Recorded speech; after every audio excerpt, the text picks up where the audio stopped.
आप सब पर सलामती हो।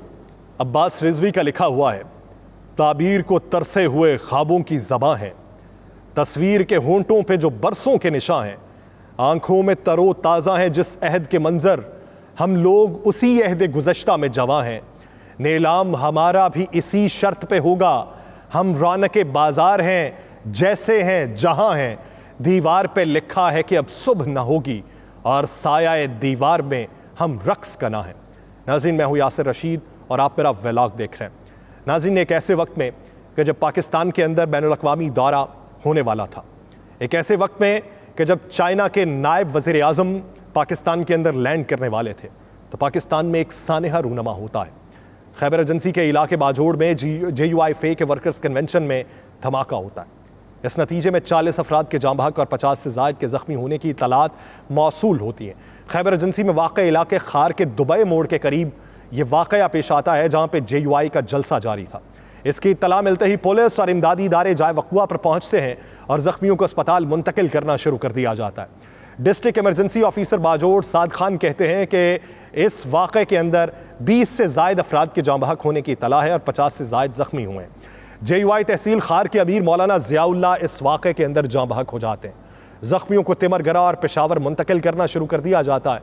JUI हमले की मजम्मत करती है। अंसारुल इस्लाम के कारकुनों से ज़ख्मियों के लिए खून देने के लिए फ़ौरी तौर पर अस्पताल पहुँचने की हिदायत की जाती है।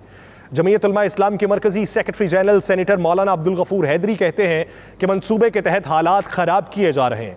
हमारी जमात एक पुरम जमात है, हमने हमेशा पुरम सियासी जदोजहद का रास्ता अपनाया। अंसारुल इस्लाम के रज़ाकार खून देने के लिए फ़ौरी तौर पर अस्पताल पहुँचे।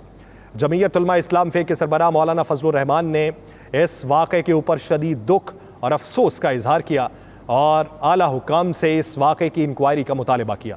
उनका कहना था कि अल्लाह ताला शुहदा के दरजात बुलंद फरमाए। JUI कारकुनान अस्पताल पहुँचें, खून की एहतियात फराहम करें, कारकुनान पुरअमन रहें। वफाकी और सूबाई हुकूमत ज़ख्मियों को बेहतरीन इलाज फराहम करे। इस वाक़े के ऊपर अमीर जमात इस्लामी सिराजुल हक मजम्मत करते हैं और कहते हैं कि हुकूमत की जिम्मेदारी है कि तमाम सियासी कायदीन और शहरियों की जान माल के तहफ़्फ़ुज़ को यकीनी बनाया जाए। इस हमले का मकसद मुल्क में अफरा तफरी की सूरत हाल को पैदा करना है।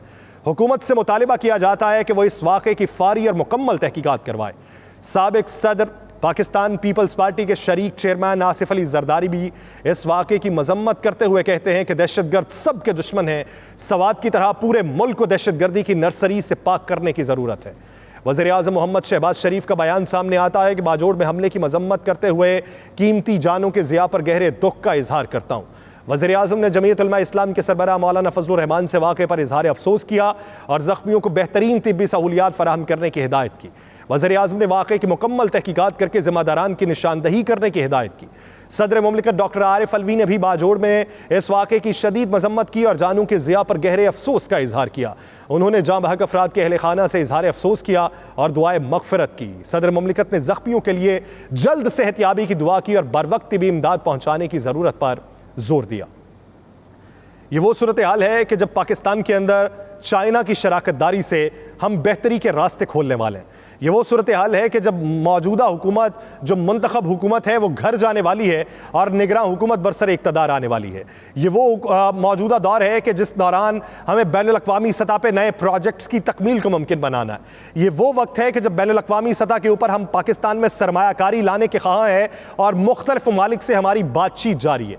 ये वो वक्त है कि जब पाकिस्तान में मईशत के रिवाइवल की बातें हो रही हैं और जिस हद तक हम ज़बूहाली का शिकार हो चुके हैं उससे निकलने की बात हो रही है।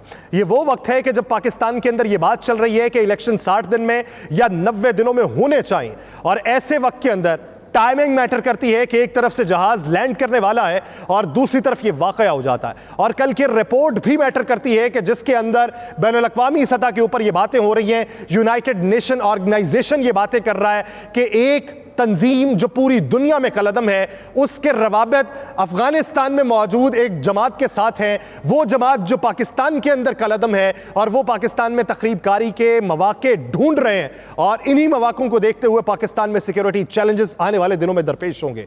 ये पाकिस्तान की मौजूदा सूरत हाल है। इससे आप अंदाज़ा लगाएं कि आने वाले दिनों के अंदर मंजरनामा कौन सा वजह होगा।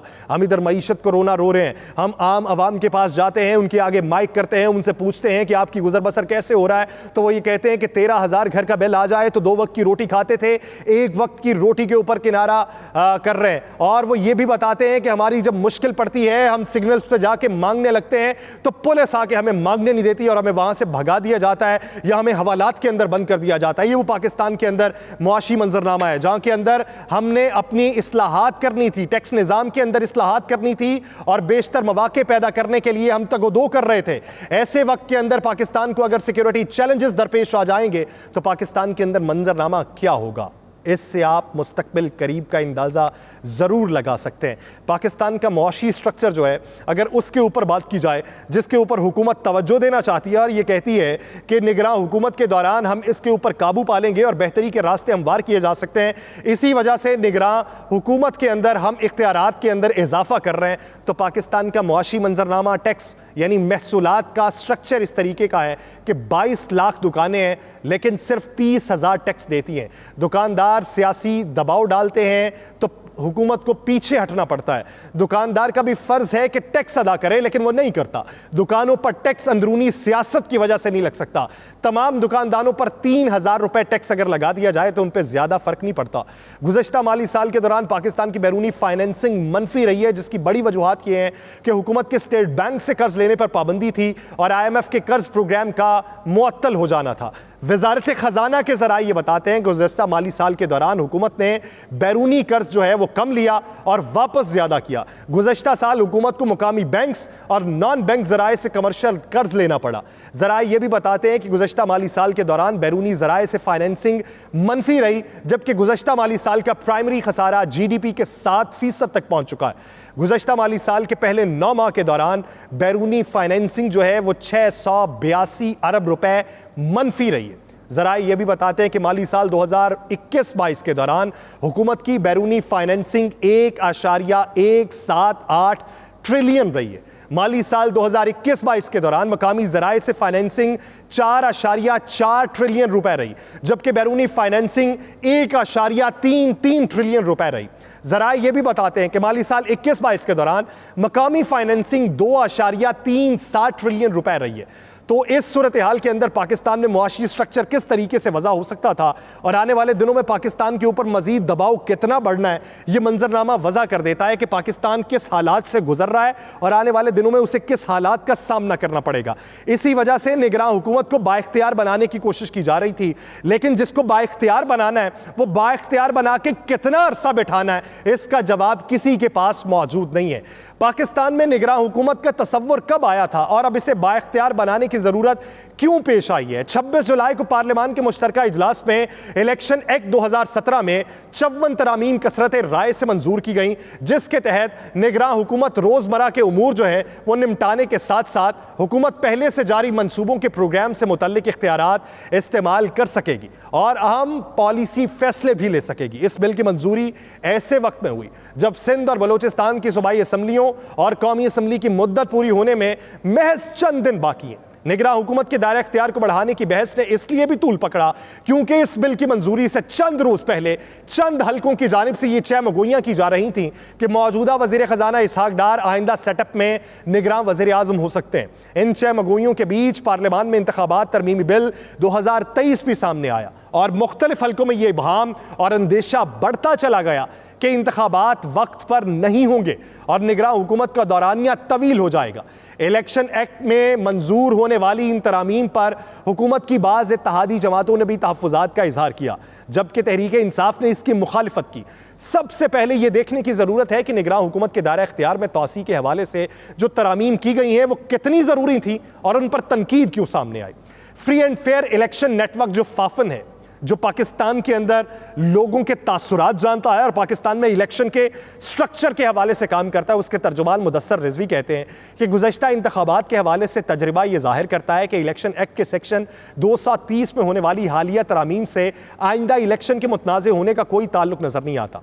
इलेक्शन के मुतनाज़ होने की वजूहात और होती हैं जिनमें रियासत का किरदार होता है। उनकी राय में सेक्शन 230 के इंतखाबात के मुतनाज़े होने की वजह तो बताई जा सकती है, इससे इलेक्शन की कानूनी हैसियत पे फ़र्क नहीं पड़ेगा। वो कहते हैं कि हमारी सियासी जमातों में एतमाद का फुकदान है। ना रियासत का सियासी जमातों पर एतमाद है और ना ही सियासी जमातों का रियासत पर एतमाद है। इलेक्शन एक्ट में तरमीम पे चंद हलकों की तरफ से तनकीद है और तहफ़्फ़ुज़ात उसी एतमाद के फुक़दान की निशानदेही करते हैं। इन तरमीम के बाद इलेक्शन के बरवक्त इनेकाद पर मौजूद इबहाम पर बात करते हुए जो पेलडाट है उसके सरबराह अहमद बिलाल महबूब कहते हैं कि जब तक इंतखाबात मुनक्किद नहीं हो जाते ये इबहाम मौजूद रहेगा। इसकी वजह यह भी है कि पंजाब और केपी में असम्बलियाँ टूटने के बाद 90 दिन में इलेक्शन नहीं हो सके, जो कि गैर आइनी है। पंजाब और खैबर पख्तूनख्वा की असम्बलियों के हवाले से आइन की खिलाफ वर्जी की गई, जिसे देखते हुए चंद हल्के ये सोचते हैं कि इसी नौइयत का गैर आइनी इकदाम जो है वो अब भी मौजूद है और इसी इबहाम को मजीद ताकत उस वक्त मिलती है जब इसहाक डार साहब का नाम बतौर निगरान वज़ीर आज़म सामने आता है, जिससे इस नौइयत की चहमगोइयों को मजीद ताकत मिल जाती है। वो फिर फैलती हैं, फिर बहुत से लोग उसके ऊपर बातें करते हैं। जहाँ तक निगरान हुकूमत के इख्तियारात का ताल्लुक है तो इसमें एक तवाज़ुन होना चाहिए। निगरान हुकूमत के पास ऐसे इख्तियारात होने चाहिए कि वो तवीलुल मुद्दत फैसले कर सकें या ऐसे फैसले जो नई आने वाली मुंतखब हुकूमत को भुगतने पड़े। लेकिन उनका कहना है कि निगरान हुकूमत के इख्तियारात के हवाले से जो तरमीम की गई उसमें उन्हें तवाज़ुन नज़र आता है, क्योंकि ये तरमीम निगरान हुकूमत को इस काबिल बनाएगी कि ऐसे मुआहदे जो साबिका मुंतखब हुकूमत कर चुकी है उन पर अहम और बरवक्त फैसले किए जा सकें। उनके ख्याल में निगरान हुकूमत ने 3 माह के लिए आना और 3 माह में ऐसी क़यामत नहीं खड़ी हो जानी थी कि इख्तियारात को वसी किया जा सके। माजी में ऐसा कभी नहीं हुआ। वो समझते हैं कि ऐसा क्यों किया गया, इसके ऊपर भी बहुत सी बातें होती रहीं। कंवर दिलशाद साहब जो हैं, जिन्हें कुंवर दिलशाद भी आप कह सकते हैं, साबिक सेक्रेटरी हैं इलेक्शन कमीशन के, उनका नुक्ता नज़र को अगर देखा जाए तो वो कहते हैं निगरान हुकूमतों को जो इख्तियारात दिए गए हैं वो फ़कत 3-4 माह के लिए हैं और जिनका बुनियादी मकसद ये है कि जारी मुआहिदों में सिर्फ इसलिए तातुल ना आए कि मुल्क में मुंतखब वज़ीर आज़म मौजूद नहीं है। ये आर्जी बंदोबस्त है और इस इलेक्शन के बाद आने वाले इलेक्शन में ये शिक खुद ब खुद तहलील हो जाएगी। इस तमाम तर बहस के दरमियान पाकिस्तान में इस वक्त आम हलकों की जानिब से भी ये सवाल उठाया जाता है कि आखिर मुल्क में निगरान हुकूमत की ज़रूरत ही क्यों पड़ती है, क्योंकि दीगर बहुत सी जमहूरियतों में इस नौइयत का तसव्वुर मौजूद नहीं है। पाकिस्तान में आम इंतखाबात की तारीख 1970 के इलेक्शन से शुरू होती है, जिसके बाद से मुल्क में अब तक 11 आम इंतखाबात हो चुके हैं। जब सन 1973 का आइन वजूद में आया था तो उसमें निगरान हुकूमत की तश्कील के हवाले से कोई ज़ाब्ता मौजूद नहीं था। इसलिए 1973 का आइन आने के बाद से 1977 के इलेक्शन हो या गैर जमाती बुनियादों पर होने वाले 1985 के इलेक्शन या फिर गुलाम इसहाक साहब की सदारत में होने वाले 1988 के इलेक्शन, ये तमाम इलेक्शन किसी निगरान हुकूमत के नीचे हुए हैं। सन 1990 की अगर बात की जाए तो उससे पहली मरतबा पाकिस्तान में निगरान हुकूमत की तश्कील की गई थी, जिसकी निगरानी में इलेक्शन हुआ और वही वक्त था कि जब पाकिस्तान में निगरान हुकूमतों की तारीख का आगाज़ हुआ। 1990 के बाद से 2018 तक होने वाले तमाम तर इंतखाबात निगरान हुकूमतों की निगरानी में हुए, सिवाय एक इंतखाब के जो 2002 का इलेक्शन है, जो जनरल परवेज़ मुशर्रफ साहब की हुकूमत की निगरानी में हुआ था और उसके लिए अलग से सेटअप तश्कील नहीं पाया था। पाकिस्तानी सियासत की तारीख पे जो नज़र रखते हैं उन माहिरीन के मुताबिक 1977 के इंतखाबात के फारी बाद निगरान हुकूमत की तश्कील का तसव्वुर पहली मरतबा पाकिस्तान में उभरा था। अहमद बिलाल महबूब साहब भी कहते हैं कि 1977 के इलेक्शन उस वक्त की हुकूमत ही की निगरानी में हुए थे, मगर उसके जो नताइज निकले थे तो फिर उससे ये ख्याल पैदा हुआ था कि इलेक्शन के इनेकाद के लिए निगरान सेटअप होना चाहिए ताकि शफाफियत को यकीनी बनाया जा सके और इसी वजह से निगरान सेटअप आया। अब जो इसको तूल दिया जा रहा है उसमें अवामी हलकों की जानिब से जो बात हो रही है और इस वक्त जो मैटर किया जा रहा है कि जो मुख्तलिफ बिल पेश किए जा रहे हैं जिससे एक जमात को माइनस करने की बातें हो रही हैं, दीगर जमातों को भी इबाहम है, सेनेट के अंदर या मुश्तरका इजलासों के अंदर वो खड़े होते हैं और अपने तहफ़्फ़ुज़ात का इजहार कर दिया जाता है, तो इससे मंजरनामा ये वज़ा होता है कि इलेक्शन पाकिस्तान के अंदर इस साल में होते दिखाई नहीं दे रहे।